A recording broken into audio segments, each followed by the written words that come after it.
Before I was at HP, I worked in higher education, consulting, predominantly spending 4 years in North Korea. I worked at Pyongyang University of Science and Technology. How does it differ there? And then what are maybe some misconceptions about education in a country like that? Literally, you're presenting new information that they've never heard of before. I was teaching a lesson on persuasive writing. I played a Beatles song because I wanted them to react to the song that they had never heard and convince me why they liked it or not. And there were hands that went up in the back of the room, and most of them said, "Who is this band? This band's horrible." And the idea to then present to them that this is probably the most famous band in the world, most widely known, and for them they had never heard of the Beatles before. Teaching them how to be critical in a way that allowed them to open up new ways of thinking, that was the ultimate goal.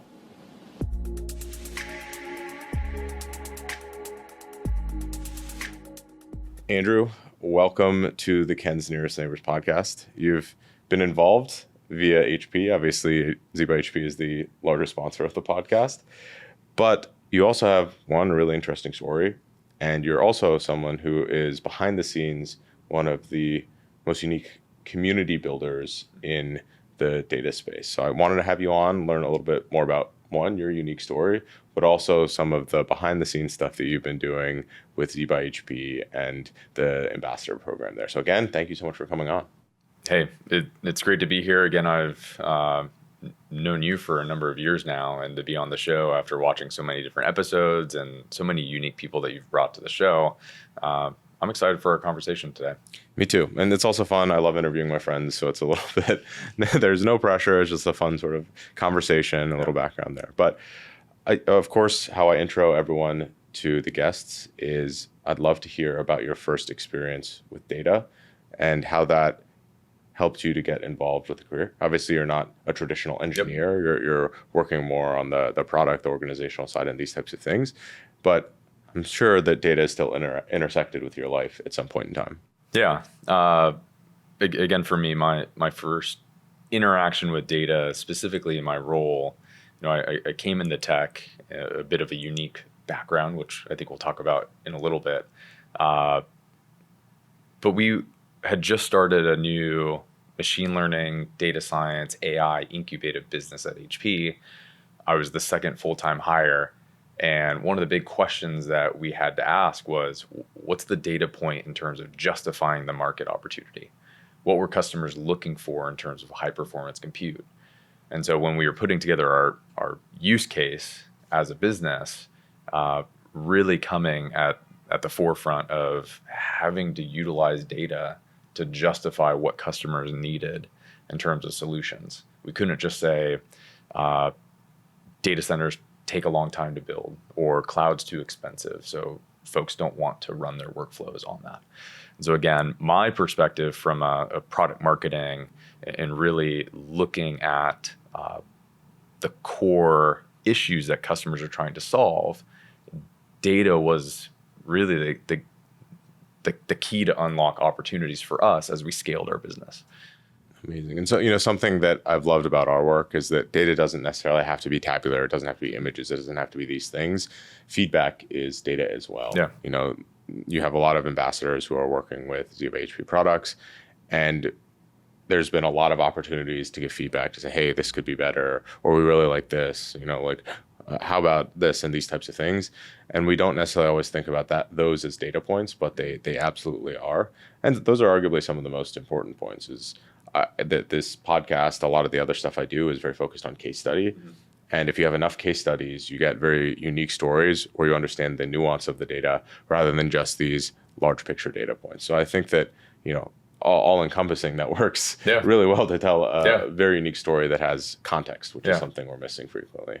And I think again, first big interaction with data was actually just before the pandemic started. And it actually birthed the ambassador program. And I think me reaching out to you on LinkedIn and cold call messaging and engaging, in those early days when we were starting this business, we didn't have any data scientists on our team. We didn't have, other than within HP, individuals that were doing specific workflows, looking at tabular data, structured, unstructured data, but we needed to understand how do they go about their workflow? How do we better build products to serve their needs so that they're focused truly on their workflow and not, hey, what version of certain OS packages, tools, libraries, what are all my dependencies? How do everything work together? And so back in that day, just off of LinkedIn, messaging over 1,000 data scientists and ended up sitting down with virtually at that time over 1,000 just for 25 minutes and asking similar questions in terms of how do you view data? What type of compute do you use? What are your pain points? What's your frustration? So again, really that sentiment analysis early on really provided confidence for broader HP management to say, there is an opportunity here for our business to scale. I love that. And, something I want to dive really deep into the ambassador program and more the origin behind that. Before that, I want to get a little bit more into your origin story. Sure. So I think you have a very unique background coming effectively from teaching into like the product ownership and product marketing space. Can you talk to me about that transition? I mean, obviously you taught in a very unique place, so I'd love to hear about that as well. Yeah. So again, for those that are watching and listening, before I was at HP, I worked in higher education, consulting in East Asia, Southeast Asia, Middle East, North Africa, predominantly spending 4 years in North Korea. So I lived in Pyongyang. I worked at Pyongyang University of Science and Technology, where I taught literature, debate, intro to marketing. I wrote a hotel tourism curriculum that I haven't checked in a while, but I believe it was still being used there. But then also did a lot of university relations. So I engaged with embassies and really with the core charter of how could we get North Korean graduate students overseas on full scholarships, everything from computer science, medicine, dental, to countries like the UK, Germany, Switzerland, Brazil. And yes, higher ed teaching, writing curriculum, but then also a lot of that relational building to try to, in a sense, open up access to these students to continue their education, but also see the outside world as well. And so that transition from, again, very, very much social focused, and also higher education coming alongside universities and helping them in a lot of different areas outside of North Korea, inside North Korea. That translated somewhat to tech. I think a lot of the brokering that individuals within tech need to do with partners, not only within the company, different business units, but then even alliance partners as well. Those skill sets most certainly have helped. But as I transitioned to HP, again, as I stated earlier, I was the second full-time hire on this incubative startup, which we've grown quite a bit and have worn multiple different hats. So leading our product management team at a time, partnerships, software go-to-market, and then currently overseeing all of our product marketing. Fascinating. So I don't want to dive too much into North Korea stuff because but I am very interested in how is the education perhaps different at the higher education level than what maybe a Western type of education would be like, or even an Eastern, like an Indian or a Chinese type of education system, which I'm fairly familiar with. Like, how does it differ there? And then what are maybe some misconceptions about like education in a country like that? That's a really good question. So most East Asian cultures are based off of a Confucian philosophy. So there's something called filial piety. And filial piety gives deference and reverence to really three core groupings within one's life. One of them is your government, your leaders. The other are your parents. And then the last is your teacher, your educators.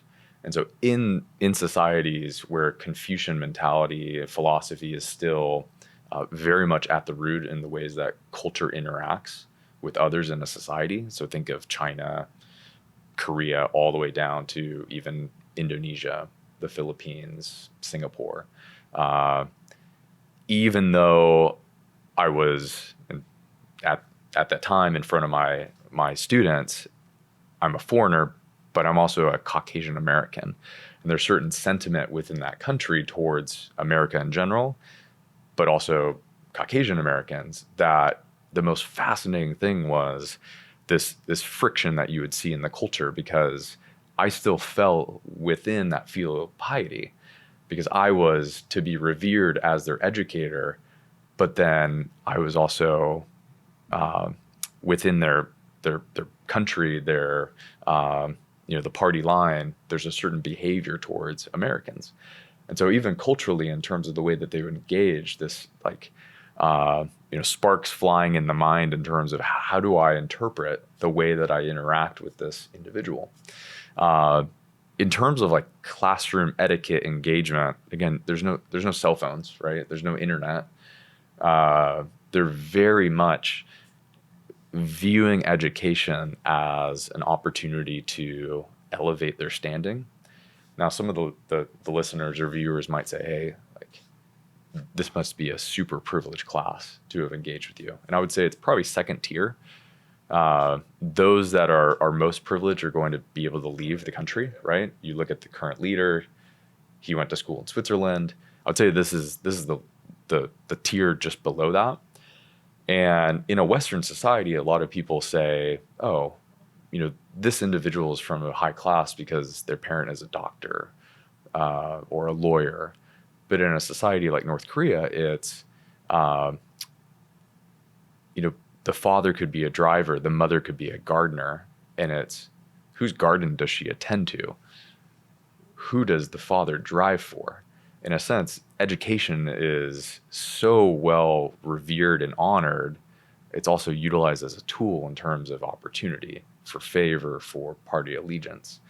But again, back to the classroom itself, all the students are super motivated to achieve. I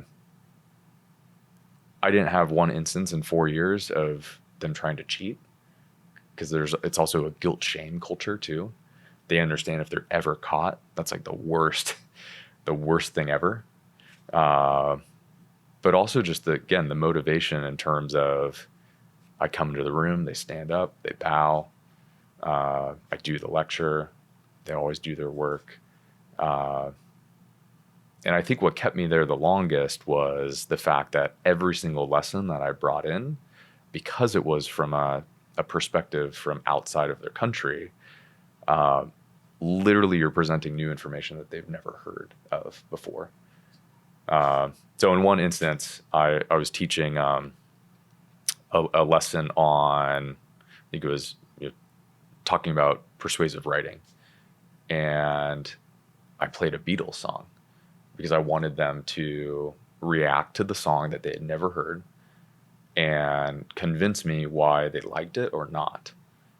And there were hands that went up in the back of the room, and most of them said, who is this band? This band's horrible. And the idea to then present to them that this is probably the most famous band in the world, most widely known, and for them they had never heard of the Beatles before. But that, in a sense, teaching them how to be critical in a way that allowed them to open up new ways of thinking, that was the ultimate goal. It wasn't to subvert. It wasn't to change opinions. It was to, hey, how much can I extend creative thinking in a way that, a Beatles example that's fun, that's memorable, but it also gets them thinking in terms of, why don't I know about the Beatles? This episode of Kenzera's Neighbors is brought to you by Z by HP, HP's high compute, workstation-grade line of products and solutions. Z is specifically made for high-performance data science solutions, and I personally use the ZBook Studio and the Z8 workstation. I really love that the Z workstations can come standard with Linux or WSL2, and they can be configured with the Data Science Software Stack Manager. With the Software Stack Manager, you can get right to the work of doing data science on day one without the overhead of having to completely reconfigure your new machine. Now back to our show. Interesting. Well, it seems to me that is like one of the most important things about changing perceptions or views is access to knowledge. And in the world we live in technology, there's this huge open source movement. There's a lot of information sharing, which has become a center point or a centerpiece for continued advancement and development. How do you reconcile maybe a more closed nature environment in North Korea with now the opposite environment in technology? Is there like, are there like massive observations you have around those two essentially like as far diametrically opposed experiences as possible? That's a good question. The thing that really I'm curious to see, and again, right now we're at NVIDIA GTC, and we've gone to a lot of different sessions and seen a lot of focus, not only on where open source is going, but I think a lot of people are concerned in terms of AI's place in really encouraging further open source access and development and democratizing that through open source. I think having worked in a very tight, controlled society where everything is pre-planned, I think, what is that golden medium in terms of companies, or it could be even public sector, governments, NGOs. How do they contribute in a way that still has some IP for their local economy, or it could be their company, but also contribute in a way that AI moves in a fashion where it's accessible, people can contribute, cultures are preserved. There's a session this week that one of the big question marks around control and access of AI is, our culture is going to be left behind with that if they don't have access to compute, if they don't have a seat at the table in terms of defining open source policy and route of access to that. I don't know if that answers your question, or maybe it raises does. other ones. I think it raises other questions. I mean, this is something I've talked about on the podcast before. It's something I think is really interesting is, let's take an OpenAI, right? Mm-hmm. Where there's effectively a paywall for GPT-4. The $20 a month for someone in the US, someone who's a software engineer, whatever it is immaterial, right? For the value that's provided. But in another country, anywhere around the world, there's like $20 a month can be a very sizable amount. Yeah. And if you're putting a price wall on arguably the most powerful learning and education tool that I think has ever been created, that inherently creates like a income inequality, right? Because the ability to move out of these places becomes lower and lower. And if you look at your previous situation where you're educating people in a country that's very closed, how could they possibly keep up with other scholars, other people in these other institutions that have access to these resources that they might not? Yeah. And then it's like, well, can you even give people access to these resources because there isn't, it's effectively almost definitely illegal. Yeah. Right. Yeah. And so to me, there's like a very interesting, landscape associated with that. I don't know what the future looks like. I would imagine there'll be open source tools, but will they be as good as the closed source ones that can fund it? Yeah. That to me is an interesting problem. Yeah. There's also the cultural differences that you talked about. I think that's a pretty good segue into the ambassador program. Yeah. So something that I think is really cool is that we have ZHP Global Ambassadors all around the world. I think that there's currently 25 across 16 countries. Is that correct? That's correct. Yeah.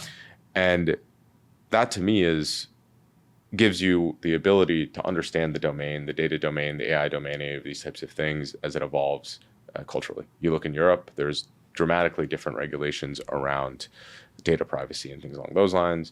You look at, for example, China, you look at the US, you look, Europe is kind of on one end of the spectrum, and China is like government controls all data, which is probably more similar to how North Korea was run. What have you learned about working with data people from all of these different countries in these different domains? That's a really good question. And again, I alluded earlier in terms of, why start a program like this? I think, again, from the experiences that I had living overseas, and again, North Korea spending most of my time, but being in a lot of cultures that are rooted in pursuit of education for opening up access to those individuals. And that could be a job. It could be the ability to network with similar like-minded individuals. That was one of the key roots in terms of starting this. Again, I don't come from a technical background, obviously, from my journey to HP. And it all started with just LinkedIn messaging. And you probably were thinking, like, who is this guy, like, reaching out to me? But over time, now that we're in our third cohort, we've gone in multiple different cycles, and we've had students in the program. We've had heads of data science. We've had race engineers that are maybe non-traditional use and interaction with data, to individuals that today are utilizing AI to build robotics. And I think the awesome thing has been, both in virtual, but also at events like GTC, AI Summit in Europe, bringing some of these ambassadors together, despite the workflows, despite the cultures. I think there's the ability to just have an instant community, a connection. Yes, some of it is, hey, I'm an ambassador too, but it's also hey, we have a similar drive to see change, to see access to others, to see more people be excited and have the ability to be in the industry. I think that gives me the most joy in terms of connecting all the ambassadors together, but also just for HP. It's not just for brand awareness. We also engage with you all from a product standpoint very early on. So I know there's products, Ken, that when you first came on, now almost 4 years ago, they were sketches, and now they're coming out to market. And I think the awesome thing is, really leaning into the ambassadors that we have to say, what are the core challenges that HP can try to help solve as you, ambassador, in your local country, in your culture, in your industry, being a representative of amplifying those pain points, those challenges, those opportunities, so that we do right by end users. And yes, we are a business, but more importantly, we go out of business if we can't solve and meet the needs of those within the community. I think the idea of meeting those that are in the community is a really, not necessarily unique perspective, but it's a different lens to look through.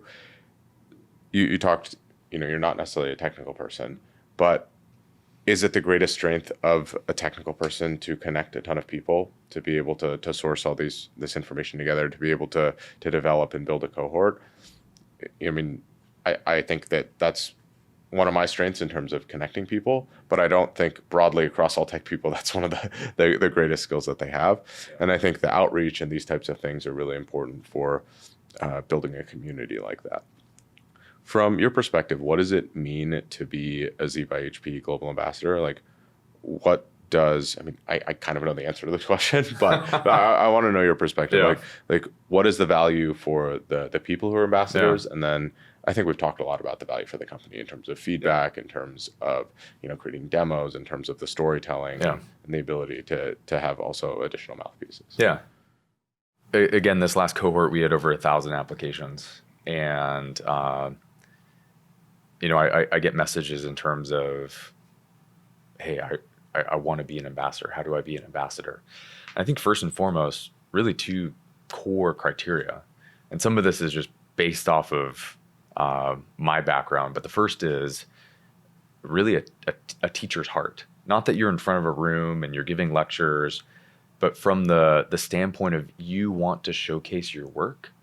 One, because you're so curious, you're working through challenges, you're trying to advance not only your position within the industry, but you want to bring others along with you, like that heart of a teacher.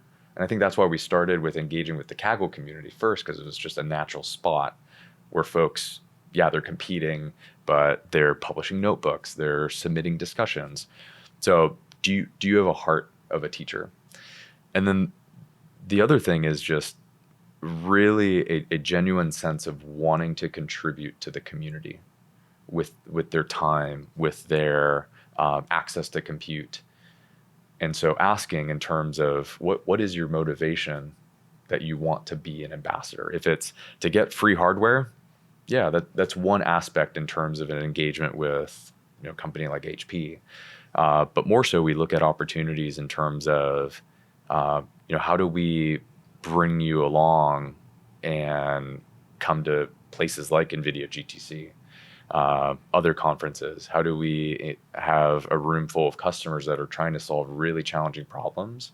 And yes, you're an ambassador, but you're also an expert in your field.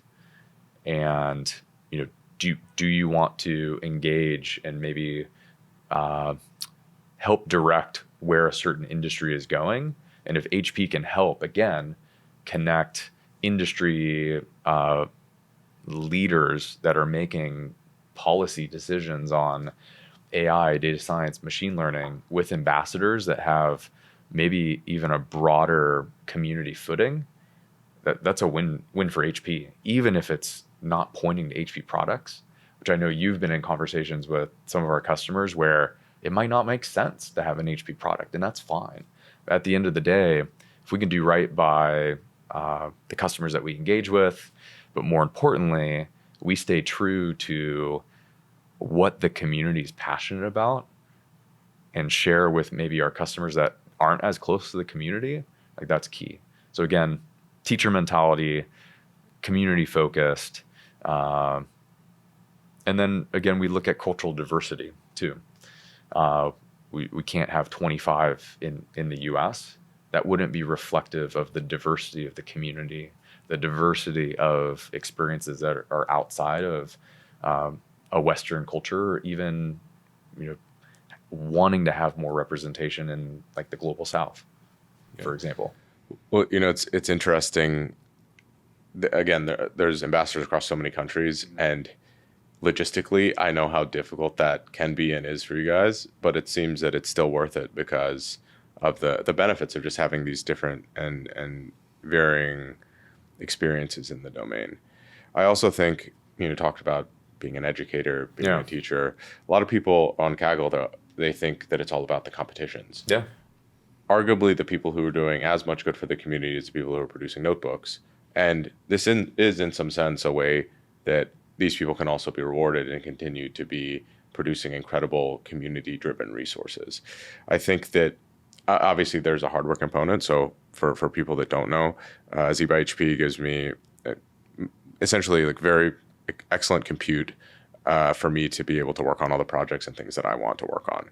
But it's not about just having the computer. It's about what are you using this for? If you're using these things to build really interesting and valuable tools, that's one thing. If you're just using it to sit there to mine Bitcoin, which I might have done a little bit, that's another thing. Yeah. And I think that there's an important element that when you're looking to either become an ambassador or you're looking at, hey, do I want to be involved in anything involving these lines? It's all about giving back. Yeah. And if you're able to give back, there's plenty of different ways that you're also rewarded for that. It shouldn't be, I'm only going to give back because I get these things. Yeah. But if your vision is to help people and do these things, I found that there's been like way more ways to benefit myself from doing this than I ever would have thought going into it. Yeah. And I think, even this past week, an ambassador reached out to me because we refresh hardware, right? And he's like, is it okay if I give this to a university? They have a really interesting problem that they're trying to solve. And I said, I love that, you aren't going to parcel out the GPUs and sell them. But he's like, I want to pay it forward. I want to grant that access to, students that when I was younger and I joined the ambassador program, that gave me, that extra access to compute that really opened up the way that I, ask questions of my data that I didn't have before. So I think that's really cool to see, as you stated, in terms of, again, the opportunity. And that's just one example, right? I think there's so many different communities, even outside of Kaggle, where folks can contribute their time by sharing or open sourcing the work that they're doing. Yeah, I will say also, I've loved getting to know all of the other ambassadors. I mean, Hunter, I now live pretty close to him. I catch up with him. Yeah. Andrada, I've become really good friends with. Obviously, I know Ruchi very well. And I met on Andres and Akash this week. Yeah. So it's been so cool to find other people who are interested in similar domains and interested in pushing things forward in a unique way. And of the ambassadors, I'm probably one of the least technical these days, which I think is interesting. I obviously do work in the data domain, but a lot of the other ambassadors are building really cool stuff. Yeah. But to me, what's really cool is that the ambassadors all bring fairly unique skills. So obviously mine is more on the content, the storytelling side. Yeah. But for example, Akash is building like sick computer vision models that I'm just like grasping at trying to understand. Yeah. But the cool thing is I can come together and I can learn from him. Exactly. I can have conversations with him. Exactly. And he's I believe moving to Austin. So I expect I'll be able to get him on the podcast pretty soon. Yeah. But to me, being able to be a part of things or in communities where you can learn in that way is one of the most rewarding things possible. Yeah. And it doesn't necessarily have to be a global ambassadorship. Yeah. Right. There's so many other opportunities to engage with similar like-minded people in your own communities. This is, I think, just the natural extension of meetups or cohorts or groups that you self-organize around. And I think that more companies investing in groups of people benefits them because, how many cooler projects and things can I work on with access to this hardware? Yeah. But also how much better value and input are you getting from actual data scientists than you necessarily would be if you didn't have this cohort. So it's sort of this self-propelling feedback loop, which I think is a very beautiful thing. Yeah. Amazing, Andrew. Those are all the questions I had. Any final words, final thoughts? Oh, man. Well, I think first off, thanks for inviting me. Yeah, of course. To the podcast. I wouldn't miss it. I think those that are listening, if you're interested in learning more about the ambassador program, you can go on HP's website and there's profiles on the different ambassadors. Reach out to me on LinkedIn. Again, we do rotating cohorts. Again, depending on the background, depending on just who you are and where do you see an opportunity to partner. Would love to have that conversation. But even if it doesn't work in terms of being a Z by HP ambassador, I love your comment in terms of figuring out ways to come alongside the community or building your own community as well. And I think there's so many individuals that we've seen as even Kaggle has grown or at conferences like GTC where just spinning off local activations around areas or topic focused